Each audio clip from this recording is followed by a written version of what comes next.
నమస్తే city cable news కి స్వాగతం. ముందుగా బులెటిన్ లో హెడ్లైన్స్.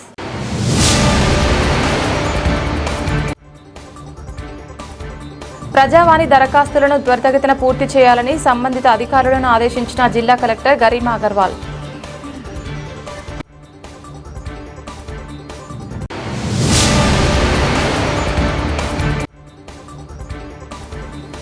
ఎల్లారెడ్డిపేట మండలం దూమాల ఏకలవ్య మోడల్ రెసిడెన్షియల్ స్కూల్ను ఆకస్మికంగా తనిఖీ చేసిన జిల్లా కలెక్టర్.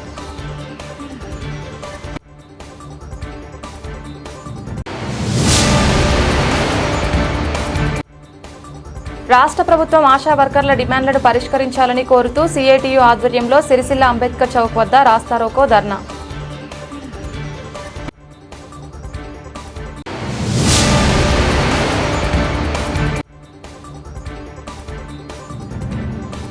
ముగిసిన అఖండ రామనామ స్మరణ కార్యక్రమం. జగదీశ్వరానంద స్వామి ప్రవచనములు.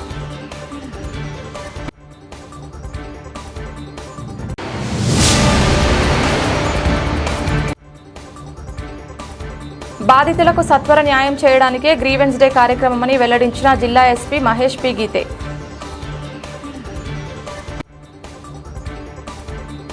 ప్రజావాణిలో అర్జీలు కలెక్టర్ గరిమా అగర్వాల్ స్వీకరించి పరామర్శించి ఆయా శాఖల అధికారులను ఆదేశించారు. జిల్లా సమీకృత కార్యాలయాల సముదాయంలో ఈరోజు ప్రజావాణి నిర్వహించి ప్రజల నుంచి కలెక్టర్ అర్జీలు స్వీకరించారు. ప్రజావాణి కార్యక్రమంలో మొత్తం 205 అర్జీలు రాగా పరిష్కరించాలని జిల్లా కలెక్టర్ ఆయా శాఖల అధికారులకు అందజేశారు. రెవెన్యూ శాఖకు 82, గృహ నిర్మాణ శాఖకు 35, డిఆర్డీఓకు 30, జిల్లా పంచాయతీ కార్యాలయానికి 9, ఉపాధి కల్పన అధికారికి 8, municipal commissioner Sircilla, special deputy collector, SP కార్యాలయానికి 5 చొప్పున, జిల్లా పంచాయతీ అధికారి, జిల్లా సంక్షేమాధికారి 4, జిల్లా పౌర సరఫరా శాఖ, జిల్లా వైద్యాధికారి, నీటిపారుదల శాఖ అధికారికి 3 చొప్పున, జిల్లా Panchayati Raj engineer, DM RTC Sircilla, అసెస్ ఎండీకి 2 చొప్పున, చేనేత అండ్ జౌలి శాఖ, survey and lands records, BC సంక్షేమాధికారి, జిల్లా విద్యాధికారి, అటవీ శాఖ అధికారి, మైనింగ్ అధికారి, జిల్లా ఎక్సైజ్ అధికారి, యువజన అండ్ స్పోర్ట్స్ అధికారి, EDM, GGH Sircilla, sub registrar Sircilla, MEPMA కార్యాలయానికి 1 చొప్పున రాగా వాటిని సంబంధిత కార్యాలయాలకు పంపించారు. ఈ కార్యక్రమంలో ప్రజావాణిలో అదనపు కలెక్టర్ గడ్డం నరేష్, సిరిసిల్ల, వేములవాడ ఆర్టీఓలు వెంకటేశ్వర్లు, రాధాబాయ్, హౌసింగ్ పీడీ వెంకట మాధవరావు తదితరులు పాల్గొన్నారు. విద్యార్థులకు మెనూ ఖచ్చితంగా పాటిస్తూ నాణ్యమైన భోజనం ఇవ్వాలని కలెక్టర్ గరిమా అగర్వాల్ ఆదేశించారు. ఎల్లారెడ్డిపేట మండలం Dumala Ekalavya model residential school విద్యాలయంలో కలెక్టర్ ఈరోజు ఆకస్మికంగా తనిఖీ చేశారు. ఉపాధ్యాయుల హాజరు, రిజిస్టర్, స్టోర్ రూంలో ఆహార సామాగ్రి, కోడిగుడ్లు, కూరగాయలు, విద్యార్థుల కోసం సిద్ధం చేసిన ఆహార పదార్థాలు, తరగతి వసతి గదులు పరిశీలించారు. మెనూ ప్రకారం చికెన్, మటన్, కోడిగుడ్లు ఇస్తున్నారా అని ఆరా తీశారు. ప్రభుత్వ మెనూ ప్రకారం భోజనం పెట్టాలని ఆదేశించారు. పరీక్షలకు విద్యార్థులు సిద్ధమవుతుండగా కలెక్టర్ వారితో మాట్లాడి పలు సూచనలు చేశారు.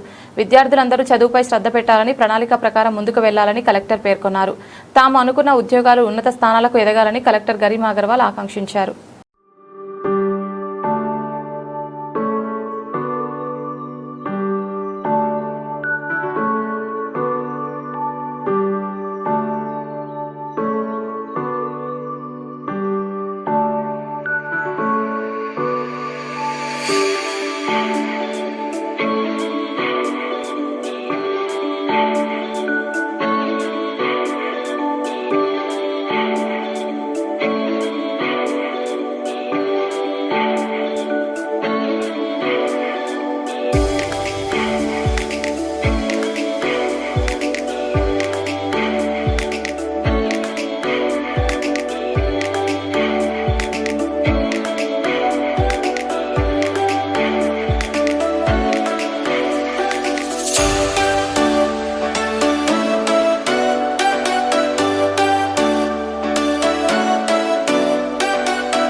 ఆశా వర్కర్ల సమస్యల పట్ల ప్రభుత్వ నిర్లక్ష్య వైఖరికి నిరసనగా నిర్బంధానికి వ్యతిరేకంగా ఆశా వర్కర్లకు ప్రభుత్వం ఇచ్చిన హామీ ప్రకారం 18,000 రూపాయల ఫిక్స్డ్ వేతనం నిర్ణయించి అసెంబ్లీలో తీర్మానం చేయాలన్న డిమాండ్తో ఆశా వర్కర్స్ యూనియన్ సిఐటియు రాష్ట్ర కమిటీ పిలుపులో భాగంగా ఈరోజు రాజన్న సిరిసిల్ల జిల్లాలోని ఆశా వర్కర్లందరూ సిఐటియు ఆధ్వర్యంలో సిరిసిల్ల అంబేద్కర్ చౌక్ వద్ద రాస్తారోకో ధర్నా కార్యక్రమాన్ని నిర్వహించారు. ఆశా వర్కర్ల న్యాయమైన డిమాండ్లను ప్రభుత్వం వెంటనే పరిష్కరించాలని, లేకుంటే నిరవధిక సమ్మెకు వెళ్తామని సిపిఎం పార్టీ జిల్లా కార్యదర్శి మూషం రమేష్ హెచ్చరించారు. అనంతరం పలువురు మాట్లాడారు. ఈ కార్యక్రమంలో సిఐటియు జిల్లా అధ్యక్షులు ఏగమంటి ఎల్లారెడ్డి, జిల్లా కార్యదర్శి కోడం రమణ, ఆశా వర్కర్స్ యూనియన్ జిల్లా అధ్యక్షురాలు మంజుల, కార్యదర్శి జయశీల, సిఐటియు జిల్లా నాయకులు సూరం పద్మ, బూర శ్రీనివాస్, ఐద్వా జిల్లా కార్యదర్శి జివాల విమల, ఆశా వర్కర్స్ యూనియన్ జిల్లా కమిటీ సభ్యులు భారతి తదితరులు పాల్గొన్నారు.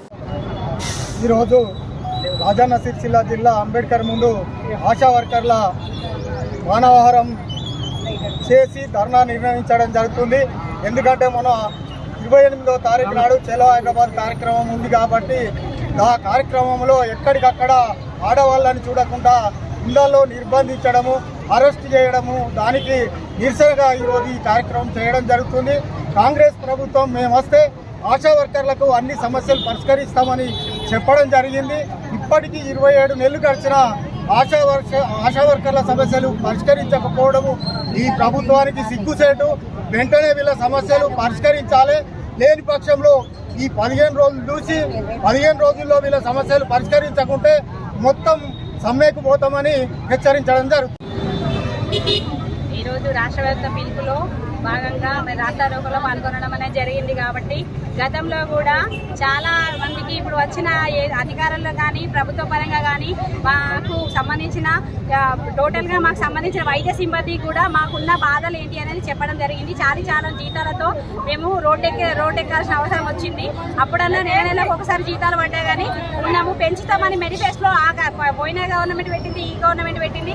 పెంచుతారేమోనన్న ఆశలతో కూడా మేము ఆశ అనే మా పేరుకు దీన్ని న్యాయం చేయాలన్న ఉద్దేశంతో మేము ఇంకా కూడా కొనసాగిస్తూనే ఉన్నాము. మన 40 సంవత్సరాల పైబడినప్పటికీ కూడా ఉన్నన్ని రోజులు ఉరుకులాడి పనిచేయడమే తప్ప మేము చనిపోతే 1 MP కూడా ఎవరు ఇవ్వని దాఖలాలు లేవు. మా బిడ్డలు మేము అనాథాలు చేసుకోవడానికి మేము ముందుకు వస్తున్నామన్న లెక్కలు జరుగుతుంది. ఇక్కడ ధర్నాలో విభాగంగా మేము చేస్తుంటే అసలు ధర్నా అంటే మేము అన్నం పెట్టదు, అడుక్కోనివ్వదు అని కూడా ఉన్న అధికారులను ఇక్కడ అడిగితే మాత్రం మాకు ఎవరికి సంబంధం లేదు అంటారు. పని చెప్పడానికి అందరూ ముందొస్తే ఉంటారు తప్ప డబ్బులు అడిగితే మాత్రం ఎవరికి ఏం దాఖలాలు ఉన్నాయి. ఆశా వర్కర్ స్కీమ్లో అసలు మేము వర్క్ చేస్తే ఏం జరుగుతుంది, అసలు మాకున్న న్యాయం ఏంటి, మాకు ఏమొస్తుంది, ఏం రావట్లేదు అని మా సాధక బాధకాలు కూడా మాకు సంబంధించిన వైద్యులు సంబంధించిన అధికారులు ఎవరు కూడా పట్టుకున్న దాఖలాలు లేకపోతే కనీసం గవర్నమెంట్ ఉద్దేశానికి రావాలని చెప్పేసి 28 నాడు మేమంతా అసెంబ్లీ ముట్టడి కోసం పోతే కూడా ముందస్తు అరెస్టు ఇంటకొచ్చి మేము లేకుంటే మా భర్తలను అరెస్టు, మా పిల్లల్ని అరెస్టు చేసి ఈ పోలీసులను ముందర పెట్టుకొని గవర్నమెంట్ ఇంత దౌర్జన్యం చేస్తుంటే ఇంకా ఇటువంటి అరాచకాలు ఎన్ని జరిగినా ఆశా వర్కర్స్ మాత్రం ముందరికి వస్తే మాకొచ్చే మా పట్టడన్న మాకు పెట్టేంత వరకు ఇది కాకుండా ఇలాంటి ధర్నాలు కాకుండా ఇంకా ముందస్తుగా గతంలో చేసిన 106 రోజుల సమ్మెతో కాకుండా దాంతో పోల్చుకుంటే ఇంకా డబ్బులు అయినా పర్లేదు వదిలిపెట్టి మేము ఇంకా సమ్మెకు నిలబడి ఖచ్చితంగా కలబడి కొట్లాడతాం. గవర్నమెంట్కి ఇది చిత్తశుద్ధితో ఇప్పటికైనా మమ్మల్ని మేము చేసిన సేవలను గుర్తించి ఇప్పటికైనా మాకు ఫిక్స్డ్ వేతనం అనేది ఖచ్చితంగా 18,000 అడిగిన మేము ఇప్పుడున్న దాఖలాలను బట్టి 26,000 పెడితే ఒక కుటుంబం పోషణ. మేము 18,000 అడిగితే మమ్మల్ని ఇంత నిర్దాక్షిణంగా ఆడవాళ్ళని కూడా చూడకుండా ఇంత ఘోరంగా ఇళ్లలో కూడా అసలు ఎన్నో భద్రత లేకుండా ధర్నా అంటేనే ఒక రోజు ముందు నుంచే మాకు భద్రత అనేది లేదు. మా ప్రాణాలు అరిచేతిలో పెట్టుకొని ఉండాల్సి వస్తుంది. ఇటు నెట్టుతే పోలీస్ కానిస్టేబుల్, లేడీ కానిస్టేబుల్ లేకుండా మమ్మల్ని స్టేషన్ తీసుకెళ్లేంత అధికారంలో ఉంది ఈ ప్రభుత్వం. ఎట్లా అంటే ఇటువంటి దౌర్జన్యాలు చేస్తే మాత్రం ఎవరు భయపడి వెనకడికి వేయాల్సిన దాఖలాలు లేవు, కనబడవు కూడా. ఇంకా ముందస్తు ఇంకా విజృంభిస్తామని చెప్పేసి ఈ విధంగా తెలియజేస్తున్నాం. నుండి ఆశా వర్కర్గా మేము గ్రామాలలోని ప్రజలకు సేవలు అందిస్తున్నాం. కానీ గత ప్రభుత్వం సుద్ధా మమ్మల్ని మోసం చేసింది. గత ప్రభుత్వం ఏం చేసిందంటే మేము సమ్మె చేసే ముందు మమ్మల్ని సమ్మె విరమించిపించింది. ఈ ప్రభుత్వం మాకు మేనిఫెస్టో పెట్టింది ఏంటంటే ఆశాలకు 18,000 ఫిక్స్డ్ వేతనం చేస్తామని. గత 2 సంవత్సరాల ముందు ఈ ముఖ్యమంత్రి గారు మాకు ఎలక్షన్లకు ముందు పోయేటప్పుడు మాకు హామీ ఇచ్చారు. కానీ ఈ ముఖ్యమంత్రి గారికి మేము ఈ 2 సంవత్సరాల నుంచి ఎన్నెన్నో పోరాటాలు చేస్తున్నాం. కానీ ముఖ్యమంత్రి గారికి మేము కనబడతలేము. ఆశా వర్కర్లము మేము ఎన్నెన్నో సేవలు చేస్తున్నాము. కానీ ఇప్పుడు 2 నెలల నుంచి మాకు జీతాలు పడడం లేదు. మేము చేసే పనే పొద్దున్న లేస్తేనే ఊళ్ళల్లో తిరిగి ఆశా వర్కర్గా పనిచేస్తున్నాము. మాకు జీతాలు ఇవ్వకుంటే మేము ఎట్లా పొట్ట గడుచుకుంటాము. కాబట్టి 2 నెలల జీతం వెంటనే అమలు పడాలి. ఈ 2 నెలల జీతం ఫస్ట్ వరకు మాకు అకౌంట్లో డబ్బులు వేయాలి. లేకుంటే మేమేమైనా ధర్నాలు చేస్తుంటే మమ్మల్ని ముందస్తునే రాత్రి అరెస్టులు చేసుడు, పోలీస్ స్టేషన్లో పెట్టుడు, మమ్మల్ని ముందరికి పోకుండా మేము అక్కడ మాట్లాడకుండా చేస్తున్నారు. కావాలంటే ముఖ్యమంత్రి గారు మీకు తెలియకుండా మా గురించి తెలియకుండా మమ్మల్ని చర్చలకు పిలిపియండి. మమ్మల్ని చర్చలకు పిలిపించి మా గురించి అడగండి. అడిగితే మా బాధలు ఏందో చెప్తాం, మీకు తెలియజేస్తాం. మా బాధలు తెలియకుండా మమ్మల్ని ముందస్తు అరెస్ట్ చేసుకుంటూ మా సమస్యలు తెలుసుకోకుండానే మాకు జీతాలు వేయకుండా మమ్మల్ని ఇట్లా ఇబ్బంది పెట్టడం కరెక్ట్ కాదు. కాబట్టి మేము మాత్రము ఈ 15 రోజులలో మాకు అసెంబ్లీ సమావేశాలలో ఏదైనా నిర్ణయం చేస్తేనే చేయండి. లేకుంటే ముందస్తు 20 రోజులు చూసి వచ్చే వర్షాకాలంలో మాత్రం మేము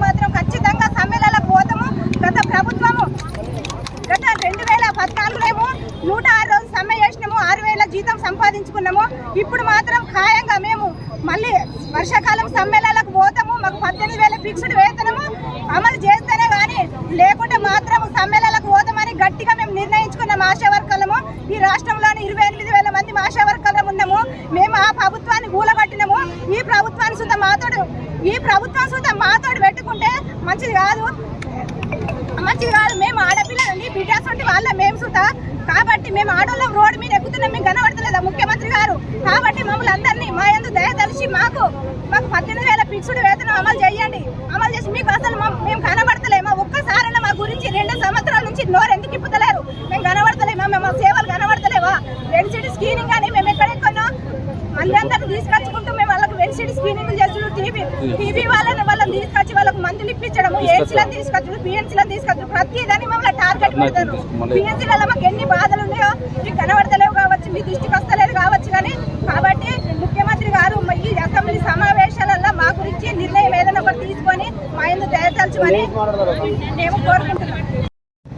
ఆశా వర్కర్ల సమస్యల పట్ల ప్రభుత్వ నిర్లక్ష్య వైఖరిని నిరసిస్తూ, అదేవిధంగా ఆశా వర్కర్ల పట్ల ప్రభుత్వ అక్రమ అరెస్టులు, నిర్బంధానికి వ్యతిరేకంగా ఆశా వర్కర్లకు ఫిక్స్డ్ వేతనం 18,000 రూపాయలు నిర్ణయించాలని, అదేవిధంగా వారి యొక్క న్యాయమైన డిమాండ్లన్నీ పరిష్కరించే విధంగా మరి అసెంబ్లీ బడ్జెట్ సమావేశాలలోనే తీర్మానం చేయాలనే డిమాండ్తో ఈరోజు ఆశా వర్కర్స్ యూనియన్ రాష్ట్ర కమిటీ పిలుపులో భాగంగా మరి రాజన్న సిరిసిల్ల జిల్లాలోని ఆశా వర్కర్లందరూ సిరిసిల్ల అంబేద్కర్ చౌక్ వద్ద రాస్తారోకో మహాధర్నా కార్యక్రమాన్ని నిర్వహించడం జరిగింది.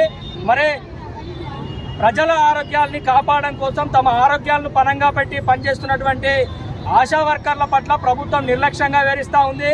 మరి మేము అధికారంలోకి వస్తే ఆశా వర్కర్లకు ఫిక్స్డ్ వేతనం 18,000 అందిస్తామని, ఆశా వర్కర్లపై పని భారం తగ్గిస్తామని, మిగతా డిమాండ్లన్నీ పరిష్కరిస్తామని మరి కాంగ్రెస్ ప్రభుత్వం అధికారంలోకి వచ్చే ముందు సమ్మె సందర్భంగా ఆశా వర్కర్లందరికీ మరి హామీ ఇవ్వడం జరిగింది. ఇప్పటికీ 27 నెలలు అవుతున్నప్పటికీ కూడా ఏ ఒక్క హామీని అమలు చేయకుండా ఆశా వర్కర్లను మరి నిరుత్సాహానికి గురి చేస్తూ ఉంది.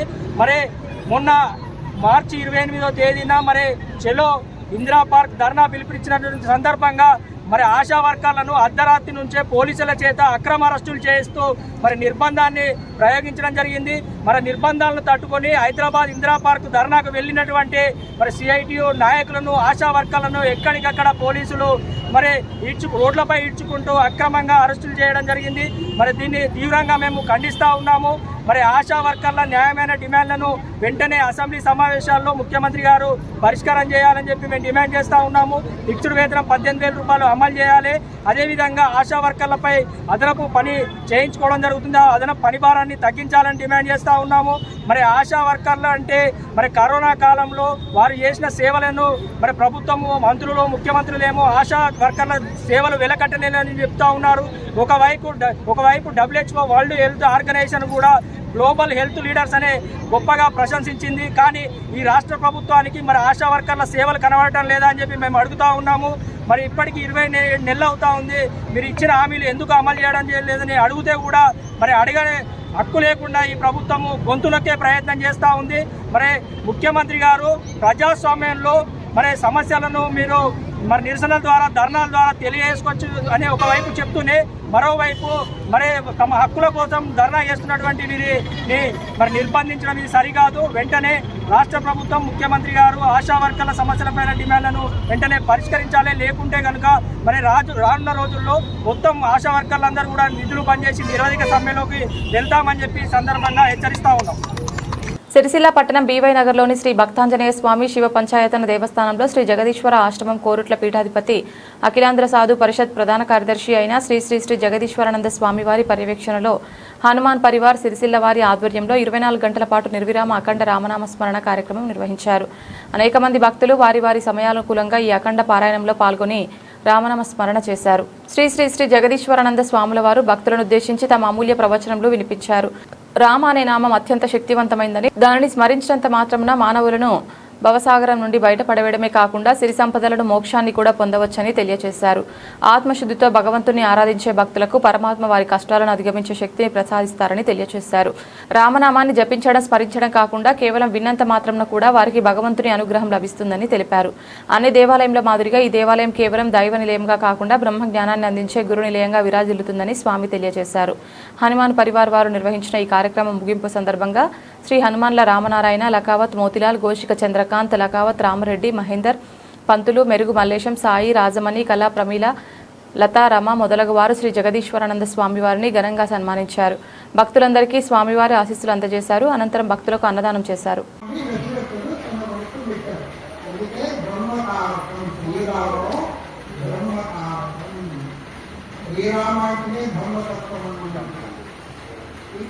రామనామాన్ని మరి జపించిన వాళ్ళు ముఖ్యులు, గొప్పమైనటువంటి వాళ్ళు ఎవరంటే పరమశివుడు. పరమశివుడు రామమంత్రమే. మరి శివుడి యొక్క భార్య పార్వతీదేవి కూడా ఆ రామమంత్రాన్ని జపిస్తారు. అంటే వారి ఆంజనేయ స్వామి కూడా రామమంత్రాన్ని విత్తనాలు పైకి వచ్చేస్తాయి. అంటే మనం జన్మ జన్మల్లో చేయబడినటువంటి పుణ్యపాప కర్మలు అనే వాసనలు మనలో ఉన్నాయి. అవన్నీ విత్తనాలు అన్నమాట. దేనికి? జన్మలు వండుకోలేయడానికి, భవసాగరంలో పడవేయడానికి, అనేక జన్మలు ఎత్తడానికి ఆ గతంలో చేయబడినటువంటి జన్మ కర్మలన్నీ, వాసనలు, విత్తలన్నీ కూడా మనలో ఉన్నాయి. అదే మనకి జన్మ మరణాలు కలగజేస్తుంది, భవసాగరంలో పడద్రోస్తుంది. కాబట్టి అతి భవబీజమైనటువంటి ఆ ఏదైతే ఉన్నాయో మనం చేసినటువంటివి వాటన్నిటినీ భర్జనం, ఇది భవబీజానం. అనగా జన్మలకు హేతుభూతమైన ఏ వాసనలు అనే గింజలు ఉన్నాయో వాటన్నిటినీ వేసబడతాయి అన్నమాట. వేసడం అంటే వేసిన గింజ మొరుస్తుందా? వేసడం అంటే వెంచడం. పొయ్యిగా మనలో లేక కుండలో లేక బొమ్మలో బాగా వేస్తారట గింజలు. అలా వేసినటువంటి గింజలు మొలకెత్తావు, ఎక్కడున్నా పర్వాలేదు, గింజలుగా కనబడతాయి కానీ మొలక మాత్రమే కావాలన్నమాట. అట్లే భర్జనం భవబీజానం. భవబీజము జన్మలకు హేతుమైనటువంటి బీజముల సంస్కారములు ఏవైతే మనలో ఉన్నాయో వాటన్నిటినీ వేసేటువంటిది. అంతేకాకుండా ఆర్జనం సర్వసంపదాం, సమస్త సంపదలను కలిగించేది ఏది? రామనామం. జన్మలు లేకుండా చేసేది సమస్త సంపదలను కూడా కలిగించేది. అట్లే తర్జనం యమదూతానం. అంతేకాలంలో ఎన్ని వస్తారనుకోండి జీవుని బట్టడానికి, అటువంటి వాళ్ళని కూడా బెదిరిస్తుంది ఏది? రామనామం. అందుకే చివరి కాలంలో మరి రామ రామ రామ రామ అనే భావంతో శరీరం వదలాలే కానీ కొడుకు బిడ్డ ఇవన్నీ నడుచుకుంటూ శరీరాన్ని వదలకూడదు అన్నమాట. వెళ్ళిపోయే వాళ్ళు భగవన్నామాన్ని స్మరిస్తూ శరీరం వదలాలి. కృష్ణ పరమాత్మ గీతలో కూడా అంత్యకాలే సమానేవ స్మరణిత్యాలేధరం. అంత్యకాలంలో కూడా అంటే చివరి కాలంలో కూడా, అంటే శరీరం పోయే కాలంలో కూడా మనకు తెలుస్తున్నామంటే తెలుస్తారు, చచ్చిపోయే వాడికి తెలుస్తారు. కాలం రోజుకి వాడికి అనుమానాలు వస్తాయి. ఇక్కడ ఉండరు కొంతమంది ప్రమోషన్ చెప్తారు, ఇక్కడ నేను 4 రోజులు బతికిస్తాను, 3 రోజులు పోతాయి అని చెప్పేస్తారు, వారం రోజుల్లో పోతాయని చెప్పేస్తారు అన్నమాట. కాబట్టి అటువంటి వాళ్ళకు తెలుస్తుంది, వాళ్ళకు నా శరీరం ఉండదండి. కాబట్టి ఆ సమయంలో భగవన్నామాన్ని స్మరించాలి.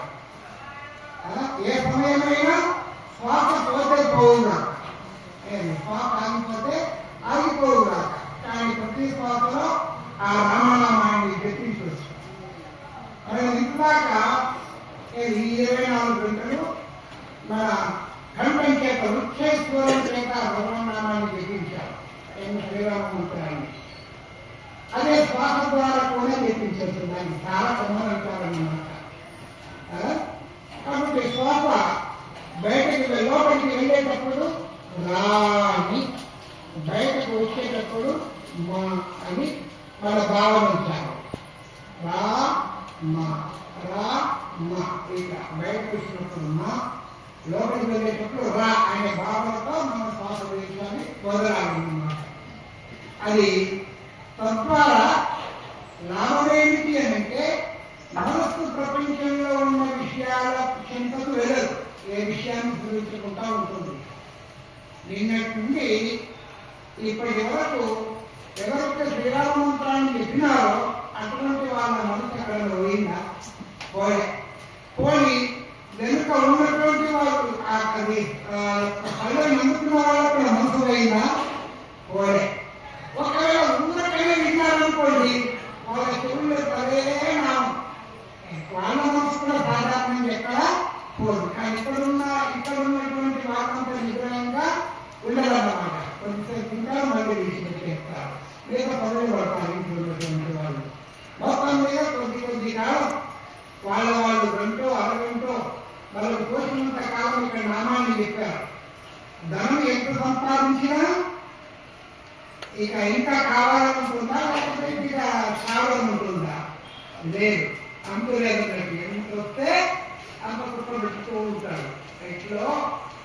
అదేవిధంగా భగవంతుడి యొక్క నామస్మరణ అనే ఒక సంపద, ఇది చాలా గొప్పమైనటువంటి సంపద అన్నమాట. మానవుడి వెంటొచ్చే ధనం. కాబట్టి మానవుని నిర్మలంగా ఉంటుంది. ఈ యొక్క భగవన్నామము తెప్పించినటువంటి మీరు కీర్తించినటువంటి నీకు మరి వెంటనే భావం వచ్చేసింది. ఇల్లు మర్చిపోయారు, ఒళ్ళు మర్చిపోయారు, ఏం సమస్యలు నీకు జ్ఞాపకం రాలే. అయినా దీని ప్రభావం నీలో ఒక వారం రోజులైనా ఉంటుంది. రామనామం పవిత్రంగా వారం రోజులు మీ చెవులలో, మీ హృదయంలో ఆ రామనామం యొక్క మహత్వం మరి పనిచేస్తుందన్నమాట. అందువల్ల మానవుడికి ఈ రామనామం ద్వారా ఎంతో గొప్ప స్థితి, జగన్మోహన్ వహించినటువంటి మోక్ష స్థితి లభ్యమవుతుంది. అందుకే శ్రీరాముడి యొక్క గురువు వశిష్ఠుడు అన్నమాట. వశిష్ఠుడు, ఆ వశిష్ఠుడు మరి రాముడికి మంత్రోపదేశం చేశారు. రాముడు కూడా జపం చేసుకుంటాడు. ఆయన కూడా ఒక జన్మ అవతారమైన రాముడు కానీ, కృష్ణుడు కానీ, మరి విష్ణువు కానీ, ఇంకెంతమంది దేవతలున్నా అందరూ జపములు తపస్సు చేసుకోవాల్సిందే. వాళ్ళని మించినటువంటి ప్రజల వద్ద నుండి ఫిర్యాదులు స్వీకరించి సమస్యల పరిష్కారమే లక్ష్యంగా బాధితులకు సత్వర న్యాయం చేయడానికి ప్రతి సోమవారం జిల్లా పోలీస్ కార్యక్రమంలో గ్రీవెన్స్ డే కార్యక్రమం నిర్వహించడం జరుగుతుందని జిల్లా ఎస్పీ మహేష్ బి గీతే తెలిపారు. ఈ రోజు నిర్వహించిన గ్రీవెన్స్ డే కార్యక్రమానికి జిల్లాలోని వివిధ ప్రాంతాల నుండి వచ్చిన అర్జీదారుల నుండి 36 ఫిర్యాదులు స్వీకరించి ఆయా పోలీస్ స్టేషన్ల అధికారులకు ఫోన్ చేసి బాధితుల సమస్యలను చట్టపరంగా త్వరితగతిన పరిష్కరించాలని ఆదేశించారు. ప్రజలకు పోలీస్ సేవలు మరింత చేరువ చేయడమే లక్ష్యంగా ప్రజా సమస్యలు పరిష్కరించే విధంగా కృషి చేయడం జరుగుతోందని పోలీస్ అధికారులు, సిబ్బంది పోలీస్ స్టేషన్ కి వచ్చిన ఫిర్యాదుదారులతో మర్యాదపూర్వకంగా ప్రవర్తించి ఫిర్యాదులు స్వీకరించి అవసరమైతే క్షేత్రస్థాయిలో పరిశీలించి చట్ట ప్రకారం బాధితులకు న్యాయం జరిగే విధంగా చూడాలని ఎస్పీ అన్నారు. తద్వారా ఫిర్యాదుదారునికి పోలీస్ శాఖపై భరోసా, నమ్మకం కలుగుతుందన్నారు. గ్రీవెన్స్ డేలో వచ్చిన ఫిర్యాదులు ఆన్లైన్లో పొందుపరుస్తూ ఏ మేరకు పరిష్కారం అయ్యాయో ఎప్పటికప్పుడు సమీక్షించుకుంటూ ప్రజలకు మరింత సమర్థవంతంగా సేవలందించడం జరుగుతుందని అన్నారు. గ్రీవెన్స్ డే ద్వారా ప్రజలు నేరుగా తమ సమస్యలను అధికారుల దృష్టికి తీసుకురావడం ద్వారా సాధ్యమైనంత త్వరగా వాటిని పరిష్కరించేలా చూస్తామని ఎస్పీ తెలిపారు. బులెటిన్ ముగించే ముందు హెడ్లైన్స్ మరొకసారి.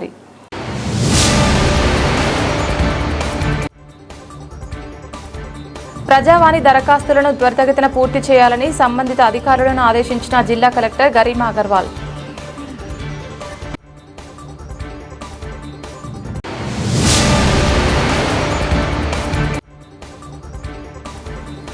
ఎల్లారెడ్డిపేట మండలం దూమాల ఏకలవ్య మోడల్ రెసిడెన్షియల్ స్కూల్ను ఆకస్మికంగా తనిఖీ చేసిన జిల్లా కలెక్టర్.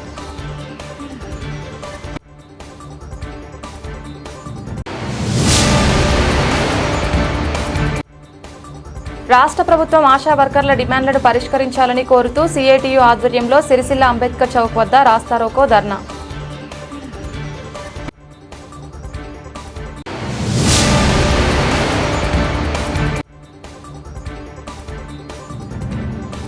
ముగిసిన అఖండ రామనామ స్మరణ కార్యక్రమం. జగదీశ్వరానంద స్వామి ప్రవచనములు.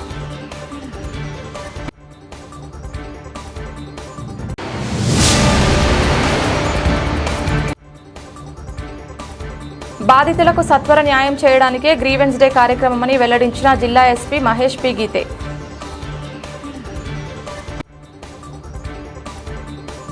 ఇది ఇవాల్టి బులెటిన్. తిరిగి మరొక బులెటిన్లో మళ్ళీ కలుద్దాం. అంతవరకు సెలవు. నమస్కారం.